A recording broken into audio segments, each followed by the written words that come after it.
Welcome to me Priya's kitchen. ఈరోజు గుమ్మడికాయతో పులుసుని ప్రిపేర్ చేసేద్దామా. పులుసులు అంటే ఇష్టం లేని వాళ్ళు కూడా చాలా ఇష్టంగా లొట్టలేసుకుంటూ తినేస్తారు దీనికి కావాల్సిన పదార్థాలు ఇలా పైన డార్క్ గ్రీన్ అండ్ లోపల రెగ్యులర్గా మ్యాంగో ఎల్లో ఉన్న పంప్కిన్, కొద్దిగా నానబెట్టుకున్న చింతపండు, ఉల్లిపాయలు, వెల్లుల్లి, బెల్లం, పచ్చిమిర్చి. ముందుగా గుమ్మడికాయని ఇలా చెక్కు తీసి ముక్కలుగా కట్ చేసుకోవాలి. ఒక్కసారి ఈ పులుసుని యాజ్ ఇట్ ఈజ్గా ఇలానే ప్రిపేర్ చేసుకొని టేస్ట్ చేశారంటే అస్సలు ఎప్పటికీ వదలరు దీన్ని. వీక్లీ వన్స్ అయినా సరే తినాలనిపించే అంత టేస్టీగా ఉంటుంది. పులుసులు అంటే ఇష్టం లేని వాళ్ళు కూడా చాలా ఎంజాయ్ చేస్తారు దీని టేస్ట్.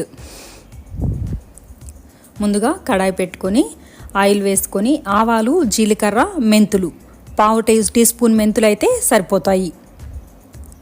ఏ ఒక్క ఇంగ్రీడియంట్ ఇందులో పోపులో వేసేవి మిస్ చేయకండి. ప్రతి ఇంగ్రీడియంట్ పులుసుకి మంచి టేస్ట్ని ఇస్తాయి. 1 లేదా 2 మీ కారంకి తగినట్టు ఎండుమిర్చిని పోపులో వేసుకోవాలి.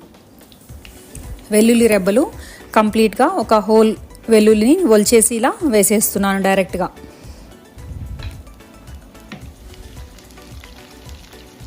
వెల్లుల్లి రెబ్బలు పులుసుల్లో చాలా టేస్టీగా బాగుంటాయి. కట్ చేసుకున్న ఒక పెద్ద ఉల్లిపాయ,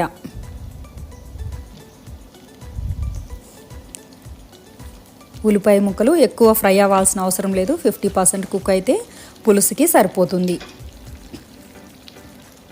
కాస్త కరివేపాకు, పచ్చిమిర్చిని కూడా వేస్తున్నాను. చిటికెడు ఇంగువ. ఇంగువతో టేస్ట్ బాగుంటుంది, డైజెషన్ కూడా చాలా మంచిది.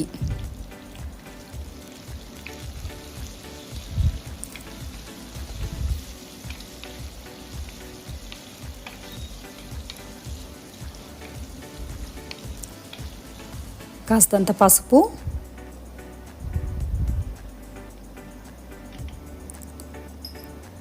ఇలాంటి పులుసు కూరలకు ఎప్పుడైనా సాల్ట్ కాకుండా ఇలా రాళ్ళ ఉప్పుని వాడుకోండి, చాలా బాగుంటుంది.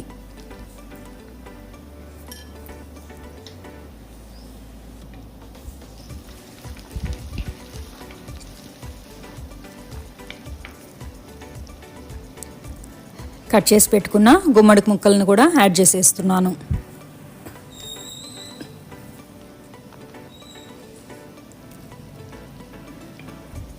గుమ్మడికాయ ముక్కలు వేసిన తర్వాత ఒక 3 మినిట్స్ ఇలా కొద్దిగా లో ఫ్లేమ్లో ఫ్రై చేసుకున్నామంటే మగ్గిపోతాయి మనకు. ఇలా కాస్త మెత్తబడిన తర్వాత తగినంత కారం వేసేసుకోవాలి.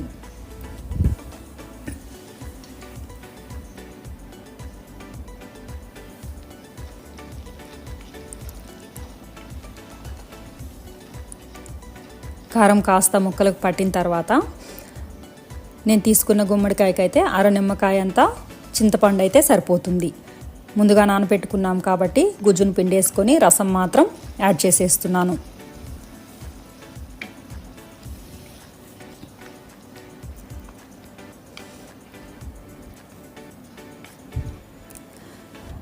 తగినన్ని వాటర్ వేసుకొని కాస్త బాయిల్ అయిన తర్వాత బెల్లంని యాడ్ చేసుకోవాలి.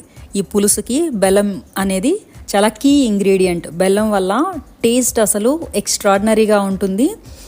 అసలు పులుసు తింటున్న ఫీల్ కూడా ఉండదు. అసలు అది డిఫరెంట్ లెవెల్ ఎక్స్పీరియన్స్. తప్పకుండా ట్రై చేయండి ఎవరైనా సరే.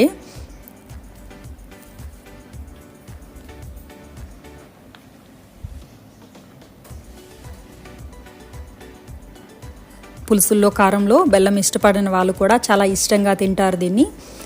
బెల్లం వేసిన తర్వాత 5 to 6 మినిట్స్ లో ఫ్లేమ్లో కుక్ చేసుకోవాలి.